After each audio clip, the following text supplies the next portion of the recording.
Zohran Mandani just won the New York City mayoral race decisively. And if the right doesn't understand why, they're not just going to lose elections, they're going to pave the way for the very socialism that we should all be trying to prevent. And before anyone just dismisses this as liberal panic, I want to show you something because Charlie Kirk actually saw this coming. The rise of Mamdani should be it's a coming attraction of what is coming next, but most people are missing the point of really what this is. This is yet another distress signal by young people to say, hey, if you're not going to fix our life economically, we're going to get very radical politically. Now, let's take a step back. President Trump, one of the reasons he was able to win younger voters and younger men, especially in big numbers, is that they were trying to get their leaders' attention. They said, hey, this guy, Donald Trump, he is pledging to go fix our economic anxiety. He is loud. He is going to get your attention. Donald Trump was a distress signal by a lot of young people, especially young men, that were stuck in a credit-centric renter economy. And again, this is what is the rise of Mamdani. It's just another iteration of this, only from the left. Charlie Kirk was warning about exactly what just happened in New York. Young people are losing faith in the American dream. They can't afford houses, they're buying burritos on credits, and they're turning to people like Zohran because nobody else is speaking about their economic anxiety and taking it seriously. So we got to break this down without the usual partisan nonsense if we're going to solve the actual problem here. This is the first generation in American history that's actually worse off than their parents. They're not dating, they're not having sex, they're not buying homes, they're not having kids. And no, it's not because they're lazy or brainwashed. It's because the current version of capitalism isn't working for them. We don't have the kind of capitalism that their forefathers grew up in. We have crony capitalism. We have corporate control of capitalism. We have oligarchy. And as much as people on the right don't like people like Bernie Sanders, he has a point. Since Citizens United in 2010, money in politics has exploded. From $574 million in outside spending in 2008 to $4.5 billion in 2024. Dark money, which is money that people don't know the source of, went from $5 million to over $1 billion. Both sides of the political aisle are being bankrolled by billionaires. The laws aren't being made by the government for the people anymore. They're being made by corporations for corporations, by the rich for the rich. Take housing in California. The California Environmental Quality Act allowed anyone to sue over housing projects if they thought that the environmental study for those projects wasn't detailed enough. This means that anyone can add years of delays and massive costs to affordable housing construction. In New York, it costs more to build than anywhere else in the world. Over $5,700 per square meter. The approval process takes 6 years, adding up to $67,000 per unit. And meanwhile, corporations are buying homes that people could live in. Institutional investors like Blackstone buy up houses in specific markets because they can get loans at like 1.5% interest, while regular buyers pay 2 to 4%. So they can outbid a family by $20,000 and still make money. It's not that they own huge percentages of homes, it's that they have concentrated ownership of homes in specific pockets. And they're competing against regular people who do not have the massive structural advantages that institutional investors have. So now imagine you're a young person and you see this happening, and what are you gonna think? That the system is rigged. And honestly, they're not entirely wrong. So now let's talk about why Zohran Mandani won so decisively, despite the fact that he is a self-avowed democratic socialist. His two pillars were really simple: affordability, and he's going to stand up to Trump. Now, compare how Zohran communicates versus how Trump communicates. And for too long, politicians have pretended that we're spectators to that crisis of affordability. We're actually actors, and we have the choice to exacerbate it, like Mayor Adams has done, or to respond to it and resolve it, like I'm planning to do. Okay. Zohran speaks confidently, but empathetically. He talks about things from perspectives that resonate with young women in particular, like not wanting to criminalize sex workers, but helping them find alternative paths. I do not think that we should be prosecuting women who are struggling, who are currently being thrown in jail, and then being offered job opportunities. I think we should be actually providing those kinds of opportunities at the first point of interaction. Now contrast this with Trump. And I say this as someone who voted for Trump. In his first 10 months back in office, we've seen his team post hype edits of ICE raids set to Pokemon theme music. I live in LA. I see illegal immigrants all the time. It's very common for those of us living in LA. Even for someone like me, who believes we should be deporting everyone who is here illegally, seeing that looks like celebrating cruelty. So now imagine the perspective of someone who didn't vote for Trump and is a moderate who's on the fence, much less a liberal. We've also seen Trump attack Taylor Swift. We see him constantly calling people names. We saw him threaten Zohran before he even took office, threatening to withhold federal funding, which is going to hurt New Yorkers.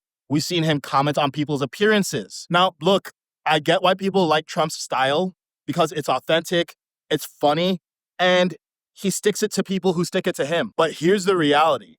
Young women in particular experience Trump's communication style as harsh and unnecessarily abrasive. And Zohran is a foil to that. He represents something that feels completely different to them. And I know that many people just think that Zohran is a liar, but people who are in the middle and people on the left don't believe that. Just like people on the right don't believe that Trump is a liar. That's why 84% of young women voted for Zohran Mandani. Now, you might think that these young women are brainwashed or crazy or depressed or whatever, but here's the thing. They vote. And Zohran knows how to talk to them in a way that is not off-putting. And that matters. So there's a serious communication gap within the MAGA movement that needs to be taken seriously. And I say this as someone who wants to see Trump's agenda come to fruition and wants to see us actually handle the illegal immigration situation decisively, wants to see us having an America First economic policy and relationship with the rest of the world. But the 2026 midterms are coming up very soon. And if the MAGA movement doesn't change the way that it talks about things, not just what it talks about, it's going to lose the 43% of Americans who identify as independents. So that's why Zohran won. He nailed it on affordability, and he nailed it on being the counterposition and the foil to Trump. So now that he's mayor, let's talk about the best case scenario. As I said before, we have a version of capitalism that doesn't work. Zohran serves as a check against crony oligarchic capitalism. And we do need that check. The system has been captured by corporate interests, and someone pushing back on that isn't automatically a bad thing just because they're a socialist or even if they're a communist. And the good news is that our system is designed to moderate the extremes. Look at Trump.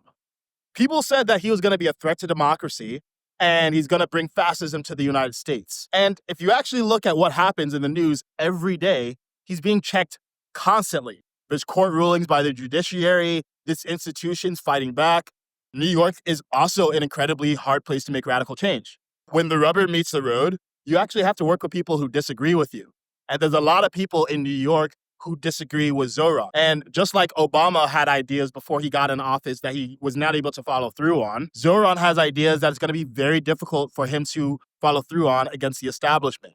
So turns out that the founding fathers actually conceived a pretty robust system that brings people toward the center. So the best case here is that Zohran pushes back on corporate capture and the system moderates him. And we actually get reforms that address affordability without sliding into outright socialism. But the worst case here is that he actually ushers in, either directly or via slippery slope, socialism. Now, I know some people, when they hear people deride socialism, they'll say, well, you're just demonizing socialism, and we haven't actually tried it the right way. But I want people to consider the idea that maybe the issue isn't that socialism hasn't been done the right way. Maybe it's highly likely that there's just not a right way to do it. Because empirically, there is no successful socialist country on earth that anyone in America would actually want to live in. Venezuela is actually socialist. Americans don't want to live there. Cuba is actually socialist. Americans don't want to live there either. Theoretically, socialism requires three things.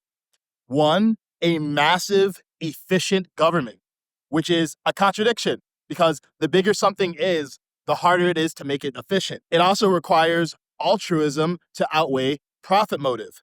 The reason that we have enormously productive trillion-dollar companies in America is because we incentivize people with profit to make technology and goods and services that are extremely useful to the average person.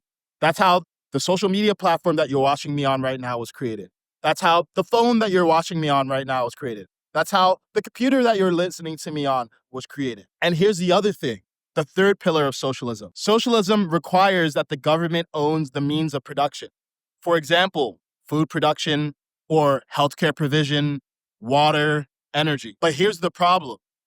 If the government feeds you, then they can starve you. Absolute power corrupts absolutely. So even in a democrat socialist system, if you're giving a centralized authority control over the means of production, that means that they can use the means of production against you, especially if you start doing things like removing the right to private gun ownership. Because if you live in a society where the government decides if you have access to food, power, water, and energy, and if the government acts out of line and the populace doesn't have violent force to resist, what's going to stop the government from taking complete control over people's lives? So that's why even democratic socialism eventually erodes into authoritarianism. I mean, look at Venezuela right now. Hugo Chavez was elected democratically in 1998. By 1999, he convened a constitutional assembly without congressional approval. Throughout the 2000s, he captured the judiciary, the electoral system, the media, and the military. In 2009, he abolished term limits. By 2013, when he died and Maduro, the current head of state, took over, Venezuela had transitioned from a stable democracy, one of the oldest in Latin America, to an authoritarian state, comparable to Cuba. And if you're wondering why we have issues with Venezuelan gangs here in the United States, that's partially to blame. And guess what? They took their guns away in Venezuela too. So that's the risk. Democratic systems can erode when power gets consolidated. Now, some people will point to Scandinavian countries and say, look, socialism works. No, Scandinavian countries are not socialist. They're capitalist economies with strong social safety nets that are funded by capitalism and high taxes. That's completely different than socialism, which again, the hallmark of socialism is a government controlling the means of production. Whereas in Nordic countries or Scandinavian countries like Denmark or Sweden, what actually happens is the government taxes the rich very heavily to fund social safety nets for the poor. But even their healthcare systems, in many cases, are actually privately run but government funded, as opposed to government run and government funded. Now, I will say that there's a non-zero chance that AI makes a massive difference because AI has an ability to coordinate and synthesize data on a level that thousands of humans can't. And that's pretty much the only world in which I could see a massive, efficient socialist government being possible someday. And maybe that'll happen, but the smarter bet is that we need to fix capitalism, which is the most effective system ever devised in human history, or at least the least bad of all the other systems. Not replace capitalism with a system that has never worked before. And when I say capitalism, I'm not talking about the oligarchy that we see in many parts of the country and in the federal government right now. I'm talking about a capitalism that is actually a free market that harnesses the collective intelligence rather than is controlled by a few corporate interests or selfish billionaires. So that's the broad landscape on why Zohran won. There are legitimate problems, and he's a candidate who knows how to speak to young people because he's young himself. And there's the best case scenario and the worst case scenario. And personally, I genuinely hope he succeeds at solving the affordability crisis in New York because people need it. But here's what I haven't discussed yet. What's the actual solution? How do we address these problems without sliding into socialism? And what specific lessons does the right need to learn if they don't want to keep losing? That's what I'm going to get into in a video exclusively for my paid subscribers. Because the answer isn't defending the status quo, and it's also not dismissing Zohran's voters as stupid. So if you're interested in watching that deep dive on solutions, I have that available for my subscribers on Substack. So I hope that even if you disagree with the election of Zohran Mandani, you understand why he got elected and you understand how we can prevent future socialists from getting elected in the future. Now, one more thing. If you like the way that I think and you like the way that I communicate, and you want to be around more people like me and talk to us, Join my community, Clear Thinker Academy. It's an online community where we meet regularly to discuss the hottest headlines, talk about all the biases and logical fallacies in play so that you can protect yourself from media manipulation, and just seek the truth together. Because it can be really hard to make sense of what's going on, but when you have a bunch of intelligent, sane, rational people all doing that together, it gets a lot easier. So I highly encourage you to join me on Clear Thinker Academy, and I look forward to meeting you there.